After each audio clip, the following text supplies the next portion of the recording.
Hello, everyone, and welcome to Heart and Hand, the Rangers podcast. My name is David Edgar, and as always, I am your host. And I'm joined this week to sift through the debris of yet another disappointing Old Firm performance by, first of all, Rangers author and all-round good egg Adam Thornton. Hi, David. And the Heart and Hand Network's very own Stuart McCall. Hi, David. Hi, Adam. Yep, thanks for having me on. Well, I must admit that I didn't have an awful lot of expectation going into the game at the weekend, which is kind of sad in its own way and probably tells a story. And we were talking before the game how we expected it to go. Unfortunately, Adam, it panned out exactly how we expected it to go, with a performance that we've seen before, to use an old quote, deja vu all over again. First thing that disappointed me was the team lineup, because I looked at it when it came out and I was really surprised by the midfield. I get that there are a number of injuries at the moment. So the front line, for example, was pretty much all that's available. I do get that. I get we had injuries in defence as well. But I thought we're going in with a midfield that failed a month ago, really, against Celtic, and hasn't shown much in that time since then. And I think, like a lot of Rangers fans, we sort of looked at that and feared we were going to get overrun in there, and sadly that's what transpired.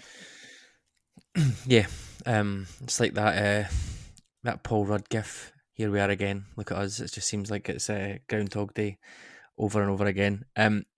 This is mostly on the players by quite a large majority. I think we know that the sort of collapse after the Motherwell game, or during the Motherwell game, where I don't know, they thought they'd got to the top of a mountain and they were in the driving seat, and then took their foot off the gas. I don't know. But this has been a sort of steady descent since then. Now, that's the main thing. I think injuries have hampered us hugely for most of the season, but I think specifically around about that time with Cortez going out and Ridvan going out and Seema McCausland sort of starting to go out and come back in again. I think those 3 or 4 there really have impacted how we play. That being said, though, I mean, I just can't go on board with it. Maybe it's that dreaded phrase, David Scar tissue, but I just can't go on board with the fact that the manager is completely blameless and could do nothing during these 8 games, whatever it is, 8 to 10 games, because we had the same old things last year with Michael Beale, and it was just let him get to the summer and we'll change everything and it'll be fantastic and you can't judge just now, and all that sort of stuff. That just doesn't happen. This manager's had 40 games with the team. Like, you can't just say, it's fine. No club in the world says 40 games, like, we've done well, fair enough, but we can't judge you until next year, until you get your own team. And that's, to me, that's just completely unrealistic. Not many managers in the world are getting the luxury of working with a brand new team in the summer and being able to get judged. Then you come in and you do your best, and I think he has. I think he's done very, very well overall. But like you said, we're all going into that game on Saturday, and we're saying, right, we know we're sort of walking wounded here. There's 4, 5, 6 players missing. However, we can't be as open as we have been in these games. That's just not possible. We need as many legs as we can, as much pace, as much dig as we can in the middle of the park, because you need to control the middle of the park in this game, particularly against Celtic's midfield 3. But as long as I've been watching Old Firm games, if you dictate the middle of the park, then you've got a very, very good chance of winning. I was very deflated when that lineup came out. I think that's the only way I can describe it. I wasn't expecting John Lundstram to not be in the team. I think we know what the manager backs him. The manager thinks he's his midfield general in there. He's number 6. He's playmaker for reasons unbeknown to me, but that's what the manager thinks. Was never going to happen.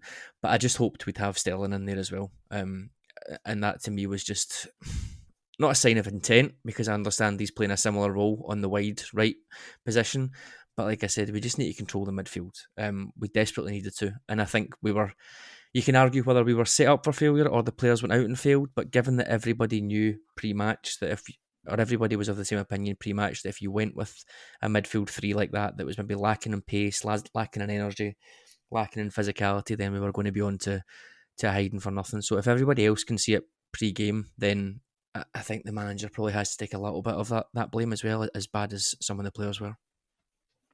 Stuart, the manager spoke about how we didn't start quickly. This is not a new thing in Old Firm matches. And he spoke about his disappointment. He said they'd been speaking about it all week. You wonder what it will take for a penny to drop with some of these guys. And at this stage of the game, I'm just thinking it's not going to. And therefore, if they cannot come out and approach the game with an aggression and being on the front foot, then it's time to bring in new guys who might. Yeah, it's the surprise element for me. They always looked surprised particularly when they play Celtic, that they come out the traps. Incidentally, I don't really watch a lot of the club channels before the game or whatnot, but I did see Lundstram incidentally before the game talking about weathering the storm for 20 minutes, which we were 0-0 at 20 minutes, so we did. But that mindset, that was a game we had to win yesterday. Celtic, I don't think, came to Ibrox last month having to weather a storm. I think they came with an attitude of they wanted to win the game. We went there as we do, let's see how it plays out, and we'll try and get what we can get. And it's been done to death. But I'm over this group of players. I'm over watching the same thing unfold. I was the same as you.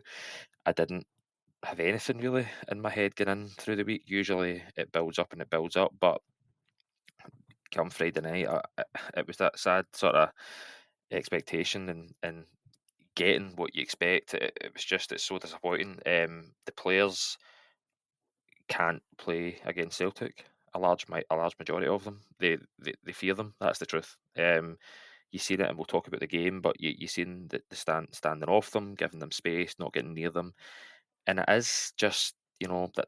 Get back to what Adam said. We can't not give some of the blame to the manager. I was looking at it earlier on. I think his first 20 games, we lost. I think it was 9 goals in the league. The last 8, we've lost 13 goals. It's a pattern, and going there with that midfield, we've spoke often enough. You remember, David, when we went with Mark Warburton the first time, and I know it's a different time and whatnot, and I think was it Barton and Cranshire and Windass that played that day, and we were open, we were exposed.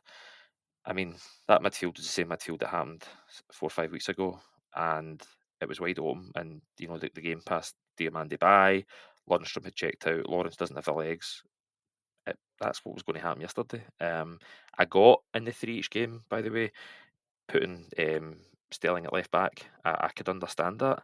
But yesterday, you had Barisic and Yilmaz both there as options. There was no need to not sort of play Sterling in the middle of midfield where he's been at his best. And I think the goals that I've just spoke about that we weren't conceding was when he was in midfield playing beside Lundstram and giving us that extra protection.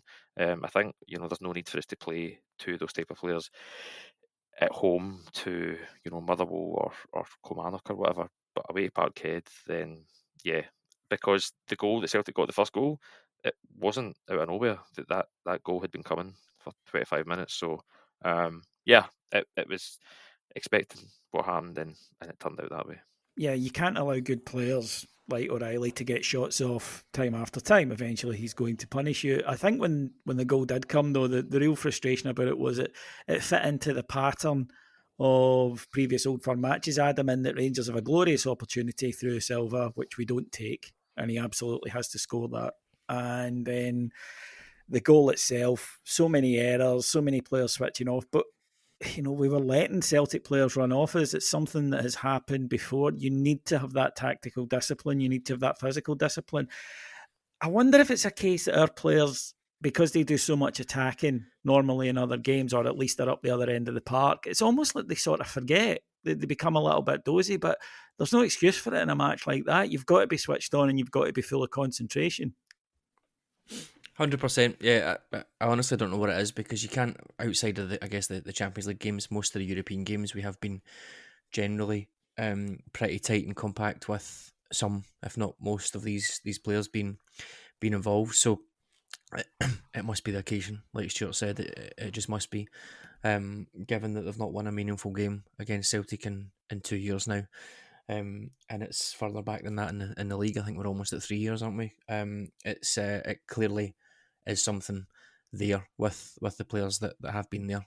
There's been a lot of change with the players, and that's, I guess, something that it's one of those tropes that comes out. It says these players have failed for 5, 6, 7 years. There's about 3 or 4 of them still on the squad since that. Everything else has changed.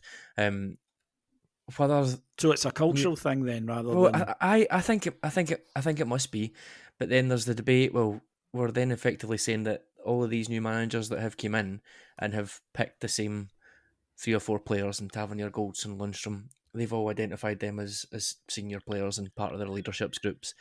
Then the managers have to get a little bit of blame there as well for me, like, because you're saying those are your guys. You've all said it. Gerard said it. Gio said it. Beale and now Clement. These are your guys. Those are the ones that you trust. Those are the only those are the only consistent players that have been there since that Helander goal 3 years ago in that game. So all of these new players coming in, the players that are there are at fault because they're obviously not showing the right levels of leadership and they're not dragging them through. But then surely the management and the assistants and all the first team staff, etc., that have been there as well need to play their part in that too. So it's just a very, very complicated thing. But going back to the game, I think you're right, getting ripped apart. It was coming. It was absolutely coming. Barisic and Silva, I think Silva had a good game, as good a game as you can really have. He wasn't terrible in the game, but there was a couple of moments in those early 15, 20 minutes or so where he let his man run off him. Barisic, Butland makes a brilliant save from one of them. Butland makes a great save.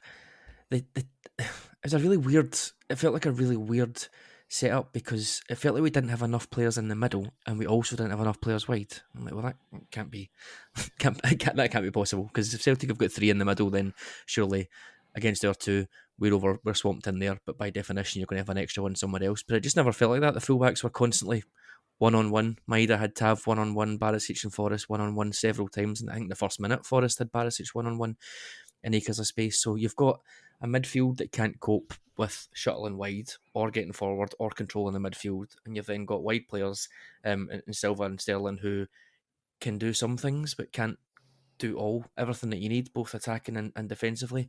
And Barisic and Silva is ripe for somebody to attack down that side. That is very, very one-dimensional. You know exactly what both of them are going to do as soon as they get the ball. There's nothing about them that is going to turn inside, sort of beat a man or go on your opposite foot and play something into the middle or do something, beat a man and go past them. It's never really going to happen. It's all very prescribed and one-dimensional. So I think the goal is probably symptomatic of that, and as Stuart said, that had been coming. They've scored that goal against us probably 10 times in the last 3 years. Just movement, passing into the box, players running off markers who don't want to track them, and then a good finish in the box. So you could even go further back in this one and say Tavernier played a stupid crossfield ball to O'Reilly. It wasn't exactly a fast break, but it was just a slack ball right into the middle, and then that gives them possession back and they're able to build from there. So as always in these games, there's 2, 3, 4 players at fault for a goal, and we get cut open way too easily. And once I think we've seen over the last couple of years, certainly in this game, you get whoever gets the first goal, and it's mostly Celtic going to win the game. It's been pretty huge getting the first goal. So as soon as that went in, I think it was backs against the wall for sure. That was one of my things about yesterday, was that we've criticised the Rangers centre backs for long enough, and Kyogo has been sort of the guy that's caused us most of the problems in the last couple of years, but he wasn't in the game at all really. And our centre backs, Stuart and Davis, in the first half, they were defending, I think, pretty well what was thrown at them, but they had nothing in front of them protecting them, and it was just wave after wave. And that, so to them, for me, that wasn't their issue. That was just a completely structural problem yesterday. As Adams mentioned, there was a lack of numbers in midfield, but there was nobody. It wasn't like we were doubling up out. It was just, I think it's probably the most open I've seen us going to Parkhead in a long time. I can't recall being that open and giving them that amount of chances. I get it. You know, we have to be maybe a bit more open because we had to win the game, but it never felt like we were, penning them in or anything like that. So it was just a mess. Stuart, staying with you, the second goal is just a disaster. I mean, it really is. Again, too easy to get a cross in down the right. Tav not blocking a cross. Something he's never been great at, let's be honest. But I think he's definitely taken a step back this year. And then Lundstram, he's in the wrong position. His body shape is all wrong. And like a lot of things he did, put out a lazy leg and deflects it into the net. I thought that would be his low point. Turned out not to be. This is a bad habit that we're into at Parkhead, where we lose a goal and then lose another one, sometimes two, immediately. And you just kill yourself. You just kill yourself. You've not, as Adam said, you make life almost impossible. And again, the second game in a row, we need to go 2 down before we start playing.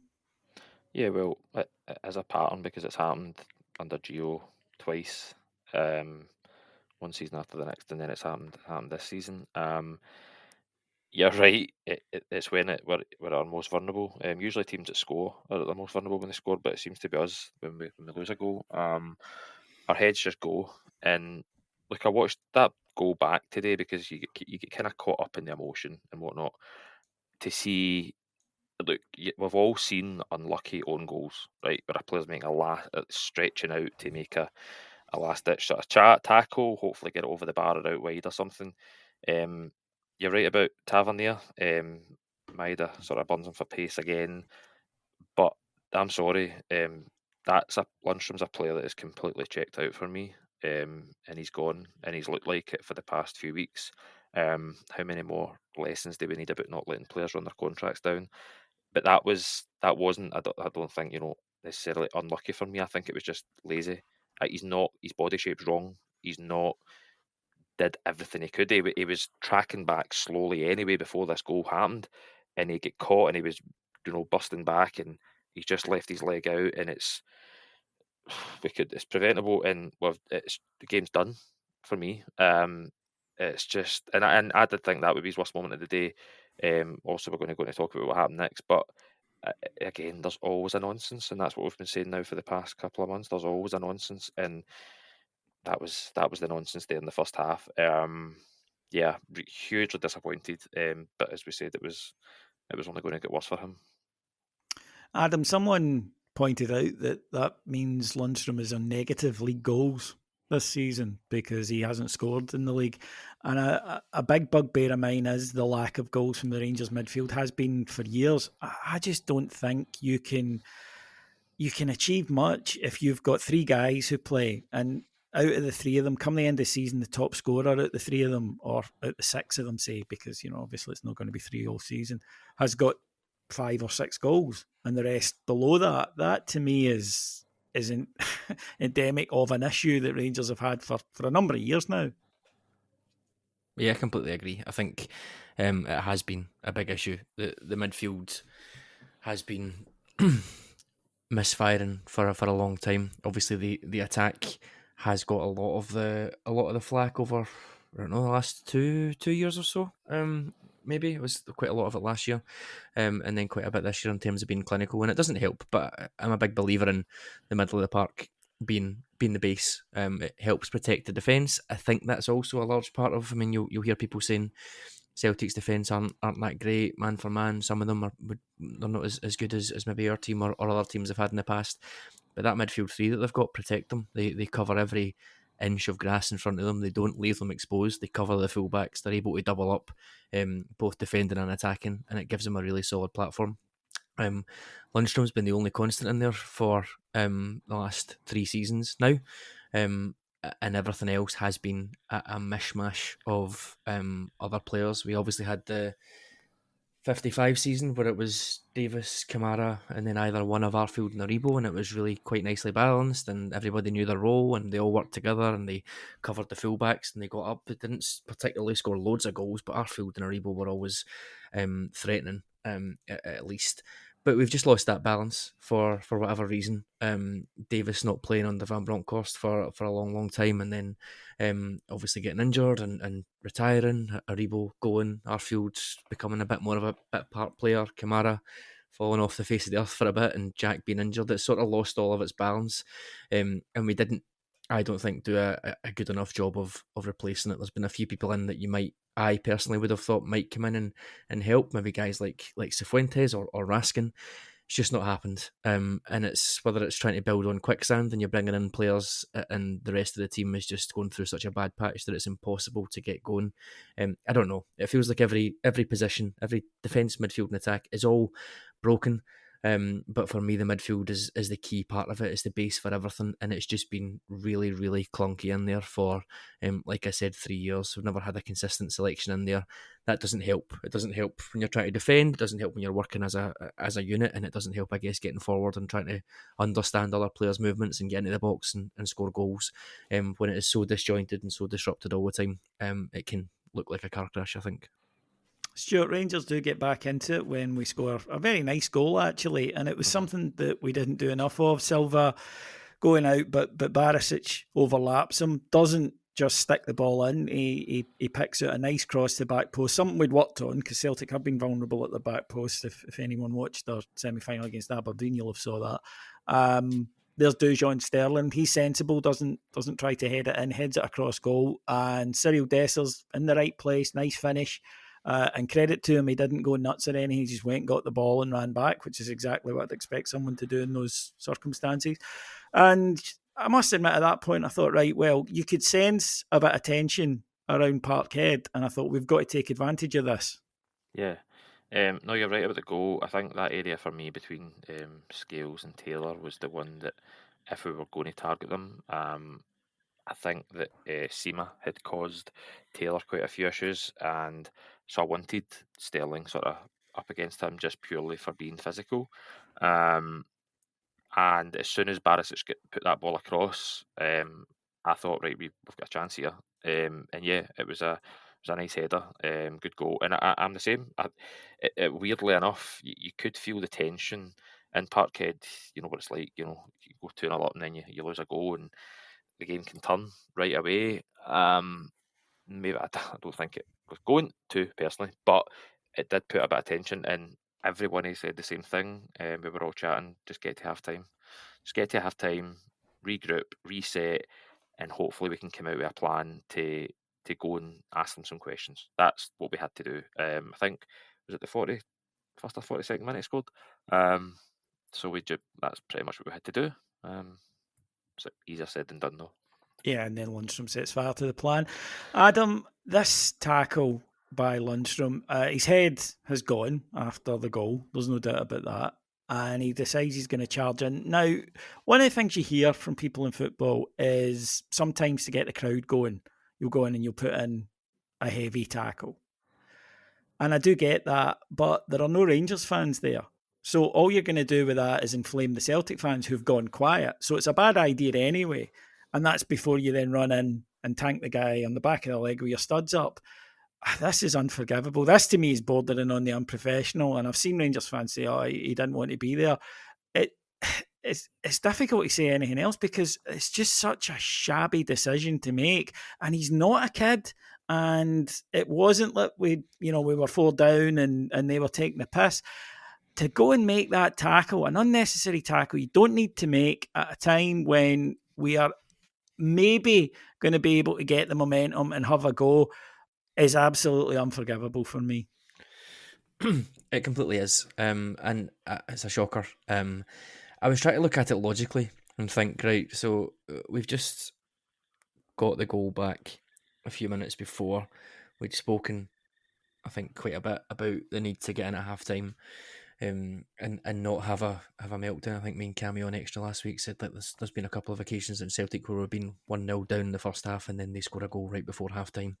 They scored 10 minutes before half time and then 6 or 7 minutes before half time, but getting that one back changes that. So I don't know if he's thinking maybe in the situation that he was in, Alistair Johnson's receiving that ball, can I just get that ball? And then he wasn't clean through on goal, but from what I can remember, certainly Dessers was up there as well. So it might have been a 2-on-2 to try and get back into the game at 2 each. I don't know. But the fact of the matter is the way that he went into the tackle meant that even if he won the ball there, he's went flying and he's not getting back up. The ball's going miles away. Anyway, so even winning the ball means it's going to go out of play. So in that sense, it's just completely reckless. Trying to give him the benefit of the doubt. If that was what he was planning, then he made a big mistake of it. And that's it, Stuart. The tension gets relieved for the Celtic supporters because realistically they know that they're more than likely to go on and win it then. And it, as I say, it just completely sets fire to any ambitions we have of a comeback in the second half. Yeah, continually just shoot ourselves in the foot because we've, as you mentioned, it did create a level of tension for them. But at 10 men, it was going to be an upward battle with 11 men, but at 10 men, it meant we were going to have to shuffle things about. And there's been so much made over the past few weeks about the leadership group, if that's what you want to call it. It's just not for me.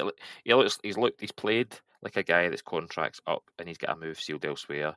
I don't know if he's in a bad mood because the contract hasn't been offered to him, or it's a lesser contract that's been offered to him. But he's played like a guy, and look, this is somebody who Clon did get a reaction out of. He did when he came in. He looked like had turned a corner. But we've seen that, and I can only count. That'll be 3 years. I can count in my right hand how many good spells we've had out of him, and it's been an expensive signing. Put it that way, for not much in return. And if that's going to be the way that his Rangers career ends, then that's what he's going to be remembered for. Because he threw everybody under the bus. That's the best way to describe it. If we get in at half time, reset, who knows? You've seen the chances that Celtic would go on and miss in the second half, and we'll talk about it, but we were somehow still in the game with 5-10 minutes to go. Who knows? But once that happened, it was just a case of right, like we need to try and keep the score down, and pretty much ended the season. That's the long and short of it, to be honest. In the second half, then, I mean, Celtic have so many chances to put the game to bed. They can't, and that ensures a nervy last 10 minutes for them. But in all honesty, and having watched the game back, we haven't laid a glove second half. So I'm not going to sit here and say we were unfortunate, because we weren't. And we didn't do enough with the ball. And I think particularly in that last 10 minutes in injury time, when there was a lot of nerves about Celtic, we might have done better. But the only kind of contentious thing in the second half, Adam, a penalty awarded to Celtic, saved by Jack Butland, who again was exempt from any criticism. Him and Sterling, I felt, were are the only two really who are exempt from criticism for the season, really. But the penalty itself, now for me, it's not a penalty, because I think it's quite clear that it's O'Reilly who instigates the contact, and I get it in real time. I absolutely do. I can see why a referee would give that. Jamie Vardy's very good at it, where he just leaves his leg there, or he instigates the contact and he goes down. But VAR have a look at it, correctly tell the referee to have a look. But we were all of us in our group, we were sitting going, he'll give this because he loves it. He loves being the guy. It's the old thing of, you never see decisions. Referees, when they go to the monitor, they never stick by their original. It's happened to us 3 times, and it certainly seems above the average. Put it that way. Yeah, I completely agree with everything you said. I thought it was a penalty in real time. I actually thought it was a penalty in the first couple of replays as well, but then when they flip it round to show the other one from the sideline, I think you can absolutely see that whether he instigates contact or whether or not, he kicks the back of Diamandi's foot and goes down. From that, I've seen a few people saying it was pretty similar to what happened with Dessers in the first game of the season, and yeah, I can see that. I can see what people's thinking is there, and yeah, it just summed up with Aidan. You like we said, you knew as soon as he went to the screen he wasn't going to change his mind. He loves he loves the attention. I think, and look, it's not to be paranoid or what. I agree with you in terms of the the decisions that have kind of been maintained. I do think if that's one of our players and he gives the penalty and he gets asked to go over the monitor, he changes his mind. He does. Yeah. I don't think we get that at all yesterday. I just think he's looked at it and thought, I can't overturn this. So I'll just go with the easy decision and just give it to him. I think that's what he's done. So yeah, justice was served, I think, when Butland saved the penalty. So that's it. 6 points, and Celtic effectively given goal difference, etc. And the fact that they're not going to lose both their remaining games means that they'll win the title. Now, I'm slightly conflicted here, Adam, because, and I'll be upfront about it, when Clement came in, I didn't think we had any chance of winning the title. Then after we beat Kilmarnock, I thought we were going to win the title. And therefore, there's a bit of me that says, I have said this on this show, that if he won the title with this squad, it's a miraculous achievement. So there's a bit of my brain that says, well, you can't be too hard on him then. If you yourself know that this is a bad squad of players, then you can't be too hard on him. And I do understand that. Secondly, the thing about a style of play, I think when he came in, he played a way that was designed to sort of bypass our failures with getting the ball forward quickly using the wingers. He hasn't had the wingers, and he hasn't really been able to instigate another style of play due to the fact the side's changing every week and it's basically who's standing fit. I do get all that, but I do think you can criticise when there's been mistakes. And I think because in modern life, a lot of the chat happens on social media and that polarises. I don't think you can be in the manager has done absolutely brilliantly and any criticism is bad, or the manager needs sacked. I always think there's a huge middle ground, and I think that's where I am on this, which is he's a victim of his own success in a way, because I think that, as I say, he had got us all believing and dreaming, and then only for it to crash and burn. I am aware of the paucity of the squad. I think this is the worst squad we've had since Gerrard's first year. And I'm aware that this team has shown many times in the past a propensity to shit themselves. He got us closer in the league than we've been for a while. He won the League Cup and we're in the Cup final, and he got us at the European group, and all of that is true. But I still think you're allowed to say yes, but here are the blind spots, or the things I think he's got wrong, which is team selection, sticking with certain players, Lundstram for one, too long. Is that unreasonable? No, I think you're spot on. I think the issue is that the manager himself probably will want to be judged on his 6 months that he's been here, or 8 months, whatever it is. He'll want to be judged on that, and unfortunately, that's just not the way football fans work.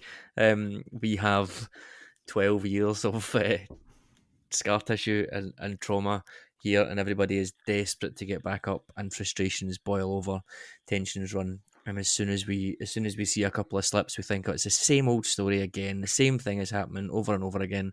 Unfortunately, a manager doesn't get a blank canvas when he comes in, and the same in the summer. If Clermont doesn't win the cup final, there will be a sizable minority of a supporter that are like, oh, not sure about this guy, not sure, and then he basically needs to be perfect with recruitment and at the start of next season, because it's been this length of time and we've had one league title and there's been so many disappointments and so many failures. So I feel for him in that sense. If you try and judge it logically, can I put it another way then? Is it realistic of us to expect a manager to never make any mistakes? Because that's kind of what we're doing. Equally, I think as a fan, the most frustrating thing is when you see something as an amateur, like that midfield's going to get overrun, and it does. That does damage a manager's credibility. There's no getting away from it. Yeah, I think we're in that era now where basically everyone is just so fed up with all of the mistakes that any mistake now is just the end of the world, which everybody's fine to think that. That's the thing, I think, for me, when you're looking at it logically and you think, I'm not too sure about that midfield, then I don't know who to blame. Do you blame the players for not being able to carry out the tactical instruction, or do you blame the person that picked them to perform that tactical instruction? Is it a bit of both? It's probably a bit of both. Probably a bit of both, aye. All I know is this title has come down to some fine margins, I think, more so than any of the recent ones. You've got misses in big games that we've played, open goals and some of them. Dessers at Ross County is the one that comes back to me. 1-0 up, we probably shouldn't have been a couple of weeks ago. 1-0 up by that own goal when he misses a one-on-one with the keeper just before half-time when we were really, really ropey. If he scores that, I think we win that game pretty comfortably, but he doesn't. Also, the manager in that game then doesn't make the substitutions at half-time that we probably needed in terms of getting Dowell in off. Sterling and Raskin are sitting on the bench, get Dowell off, get someone else in there, a bit more legs, and we get cut apart for a couple of goals. So the manager potentially at fault there because didn't make some substitutions to stop us getting cut apart. The players are at fault because they got cut apart and were horrendous defending for most of that game. That's a fine margin there for me in terms of one game. On the flip side, Celtic pulling out the fire against Hibs and Motherwell in stoppage time, end of what was it, end of May, end of February, start of March, where they were rocking. They'd been beaten against Kilmarnock. I think they would get beat against Hearts in a couple of weeks. They were rocking. If one of those games, two of those games turn into draws, then we're going into an Old Firm game 6-7 points clear, and everybody's happy, everybody's delighted. So I think more than most seasons, this has come down to fine margins because of how far Celtic have dropped and because of how well the manager had done. So I think it is tricky, very complicated, but I completely agree with your point. We can't say that the manager, as we did for 3 or 4 months, deserves all the credit in the world for instilling this mentality and getting this turnaround from the team. And then when it falls flat, just say, "Oh, it's the players, the manager. There's nothing they can do." I feel like it is mostly the players. Like I said at the start, the vast majority. I would is the definitely say the players. majority of the blame lies with the players. I think But I think I for think we need me, to be fair. I look at he obviously inherited a shambles under Michael Beale. I mean, it just was, everything was disjointed in terms of the team. When he came in, and I'll go back to the stats I said earlier on about the goals conceded. I remember thinking, I think was it Sparta Prague we played, again just after we played Hearts in the semi-final, and we looked really organised.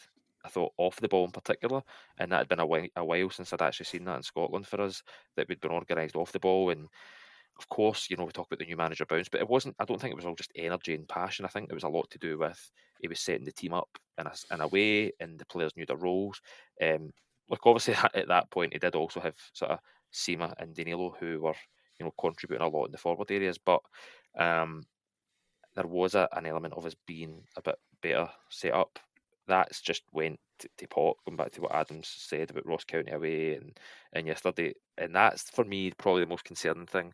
I don't think we've got a choice, by the way. I think in terms of he, it's not the same sort of situation as Michael Beale. I think we have to stick with this guy no matter what happens in the cup final into next season, because it's just the same cycle all the time. I think we've got to stick with him and back him and let him build his team, because we can't also just do the same thing over and over again. But it is concerning. He obviously will have to learn his lesson. He'll have a chance to learn his lesson in 9 or 10, 11 or 12 days in the cup final, because we pretty much know how Celtic will turn up that day. What are we going to do? And if he goes into that game with Lundstram playing that same midfield, then that would be very concerning. But yeah, for me, it's the drop off has been remarkable. Right after that Kilmarnock game, I think he will be as shocked as probably us at some of the drop offs and performances of the players. But that was the job he took on, and if he did his homework, then he would have known that was bound to happen. And there's a recruitment thing there as well, David. Just to finish Go off on, that, like the players are to blame, management to blame, but arguably recruitment is to blame more on that, because all of these players that we're talking about, your Barisics, your Goldsons, Lundstrams, Taverniers, that people say have been done for years or they're symptomatic of failure. There's nobody really sitting on the bench banging the door down that people can say, how is he not playing ahead of Connor Goldson, or how is he not playing ahead of John Lundstram?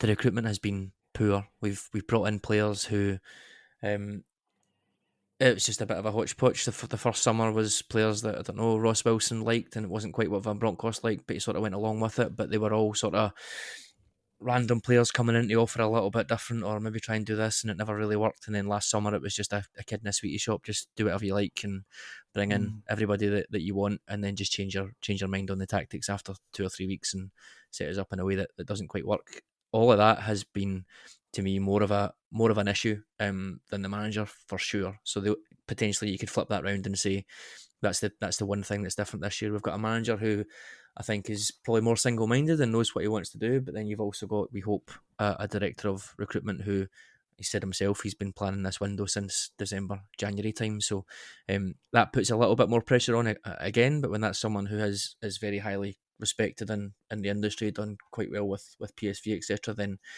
that, I guess, is a potential saving grace. But as always, proof is in the pudding. It's fine finding wonder kids from Panama or wherever it is, and bringing them in. It's how do they adapt to Scottish football? How do they work well with the players that you've got, and are they going to give us what we need in terms of a functioning winning team? That's the part that you can never really tell until you see them in the first few league games. Yeah, and I think that one of the reasons for Clement's over-reliance on certain players, Stuart, was he put in Barisic, if you remember, against Kilmarnock, said, well, he needed some game time, and he was abysmal. I mean, an absolute bomb scare, nearly cost us it. Then he played Raskin, and I think one other, against Motherwell, for the same reason, and colossal failures again. And I think that spooked him, and he went, right, I'm not doing that again. And I do think that's why he's clung to it. He's like, I'm not risking putting in one of these other guys. And that's why you've had players, and there's an argument as well that some of the players have been running into the ground. There's no getting away from that. But I do think that was an aspect of it. Aye, definitely. I mean, we're not going to rewrite history. The performances of day two that you mentioned in the games were horrendous.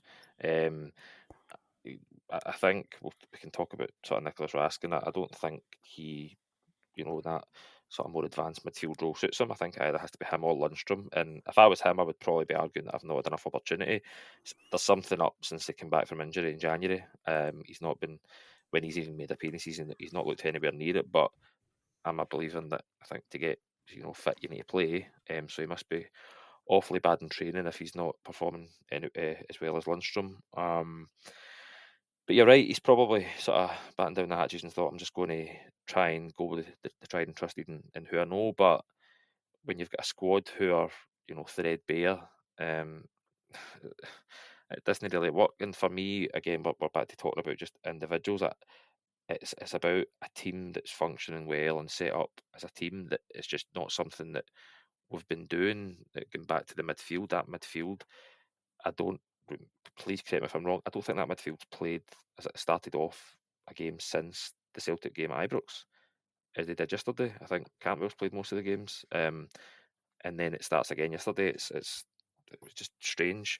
But just go back to the point, you are right. He's probably been a bit spooked, and then injuries meant he's probably had to play Barisic like yesterday. I didn't think we'd be talking about Borna Barisic at Parkhead in 2024. I think that'll probably be his last appearance there, but it's just kind of the clean slate thing for the manager and him being able to do that this summer. Maybe not for us, but I think he might need to do it, no matter what happens over the next couple of weeks, because I think he's kind of getting back to these players and hoping they'll do something for him when they're just not going to do it. Yeah, the board don't get off scot-free either because they made a colossal howling arse of last summer, and they realised that they sacked Beale and they brought in Clement and they brought in Coppin, but it does mean that they need to get this summer right and very right to balance out the damage that was done last year. Because as I say, we knew we needed surgery last season, and we ended up, I think, with a worse squad. And again, no joined up thinking. So, Rangers are a team absolutely bereft, I think, of physicality and stamina, right? And people say to me, why don't we press? It's because they can't, right? They're not quick enough. They're not strong enough. They can't do it for 90 minutes. That's the reason. You look at that Rangers team yesterday, and you've got a spine that includes Lundstram, Lawrence, and Dessers, none of whom can run.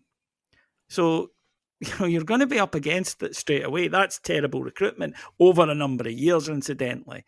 And that's why you need someone who sits there, and when a manager like Beale comes to you and says, I want Sam Lammers, for example, you go, no, right, doesn't play the way that we envisioned ourselves playing here. So no, get somebody who's quicker, more dynamic, more athletic, because, and instead we filled the squad with those players.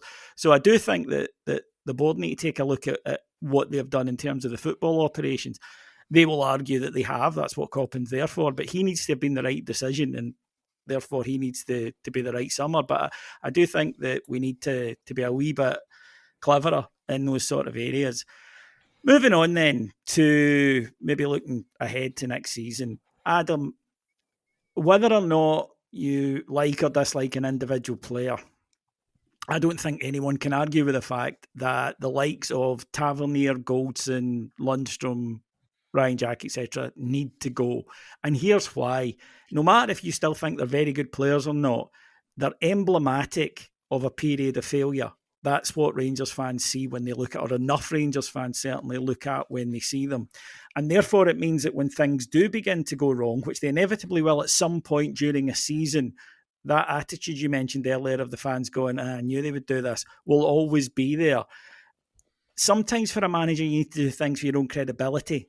And I keep coming back to that word, but it's true, to establish that with the fans. Now, Clement built up a lot of credit, but he's also spent some of it on these players towards the end of the season.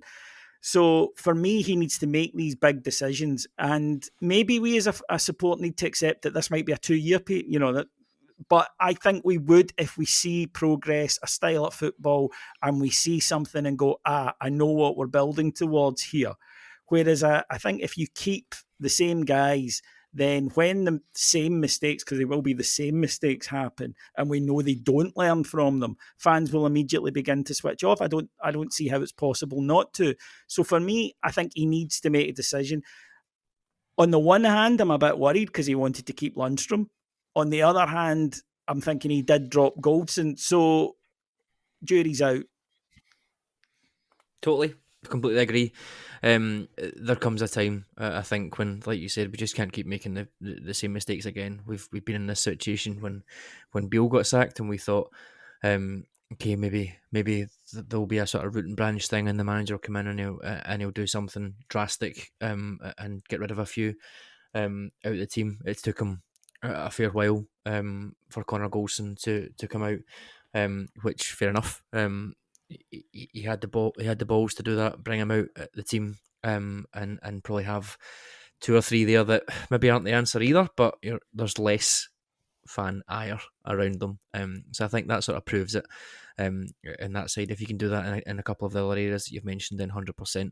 It is a massive summer. I mean, we talk about this all the time. When has it ever not been a massive summer? But it's for those reasons. I think now it can't be half-arsed.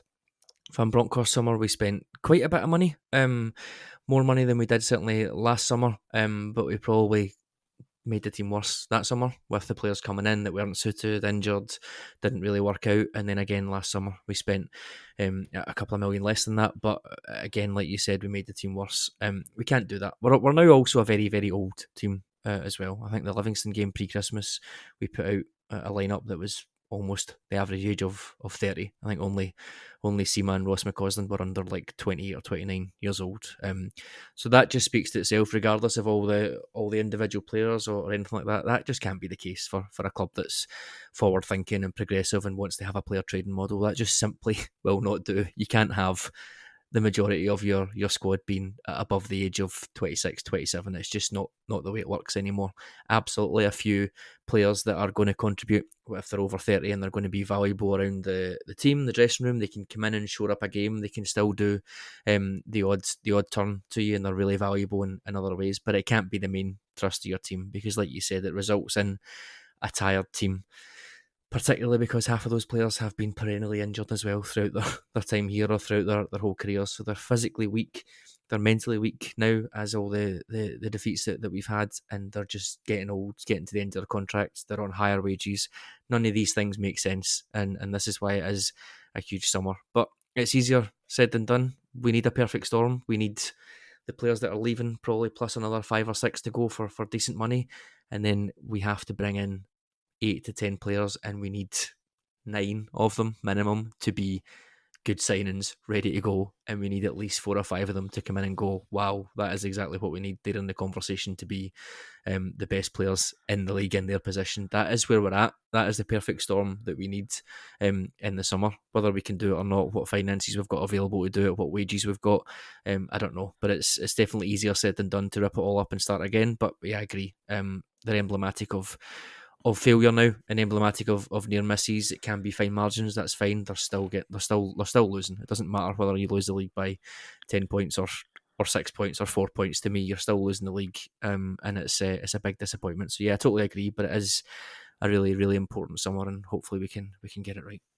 And Stuart, even if we do win the cup, and we might, even if we do, what we've said doesn't change. That change still needs to happen, because winning a cup, as good as it is, doesn't say you're going to win the league. You need to build a side that is capable of doing it, and not just for a one-off year. But as Adam said, with a very old, I think very immobile team, it's time to build something for the future. Even if we'd won the treble, the changes would have to be made, because it is an old team. It's tired. It's and I liked in the January window, by the way. I liked the sort of profile of sort of Cortez and Diomande coming in. I know Diomande's been kind of okay in spells, and he struggled like sort of yesterday and kind of passed him by. But I do like the sort of profile of those signings. It's a massive job, an absolutely huge job. I think the word that we've used through the last few months is ruthless. Rangers haven't been anywhere near as ruthless as they've had to be. Even after winning the title under Gerrard, they had to be more ruthless, but that didn't happen. And then the following 2 summers thereafter, we've pottered about, and we'll move him on, but we'll keep him. Like, for example, the defence last season, like, the only defender we signed was Balogun.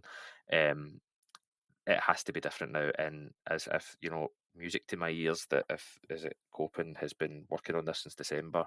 I hope the manager is sort of all over it as well, in terms of trying to bring in players to fit a style that he wants to play. Because that's before you even get to the sort of leadership group that has to be sort of moved on. It has to be. It's time. It's just time, and we've got to figure out a way to move them on, thank them for their service, see you later. But we need to build a new Rangers, because this is just done. And I say I can't for the life of me, if we go into next season and I see Connor Goldson and, God forbid, sort of Lundstram a new contract, etc., or along those lines, I couldn't watch it. So yeah, look, we've been here, we've got experience of of big summers and getting our hopes up and stuff like that. So we're just going to need to do it again. A cup win, I think, would be massive for the manager. I think getting over the hurdle of beating Celtic would be big. Get into the summer, he put a smile on our faces. But yeah, longer term, bigger picture, it's all about building a side that can do the business week on week. Remember last summer, David, when Balogun signed? I think we did the daily update, maybe the day he signed, or maybe the day after, because it was quite a surprise one. And we sat and we said, okay, logically, not got any problems with this. If he comes in and he's 4th or 5th choice centre half, and he can come in and do a job, then yeah, okay, that seems fine. He's probably been our best centre half since Clement joined. Yeah. That sums up the recruitment for me. I'm right in saying he played the majority of the games between October to December time, when we were probably at our best defensively. And then obviously the year after that, I don't know if he picked up an injury. I know he gets sent off at Parkhead in December, but yeah, you're right. So I mean, there's no single point of failure. It's not. I guess we're not saying it's as simple as if Balogun had been there, we'd have done X, Y, and Z. But that sums up the recruitment. Somebody that we brought in because we thought Leon King's injury was a lot worse than it was, and was going to be 4th or 5th choice centre half, ends up being in with a shout of being your best defender this season. And we spent all that money in the summer, and we spent all that money the year before. I think that sums it up, and that's why we badly need to get it right. When it comes down to the money side of it, if we're just breaking it down, Balogun left that summer and was replaced by Ben Davis, and Ben Davis is the last sort of outside of Balogun was the last centre half we bought. So that's 2 years, and we've signed and let go and signed Leon Balogun. So yeah, well, big change is needed, and I know we've said that before, but big change that we get right is what's needed. And it's going to be a big summer ahead for everyone, because otherwise, if you keep doing the same things, we'll keep getting the same results. I think that's been proven over and over. Right, my thanks to our producers, Mike Lee and Paul Myers, and huge thanks to Adam Thornton. Thanks, David. To Stuart McCall. Pleasure, mate. Cheers. And thank you all for listening. We, of course, will be back here next week. So until then, take care. Bye-bye, everyone.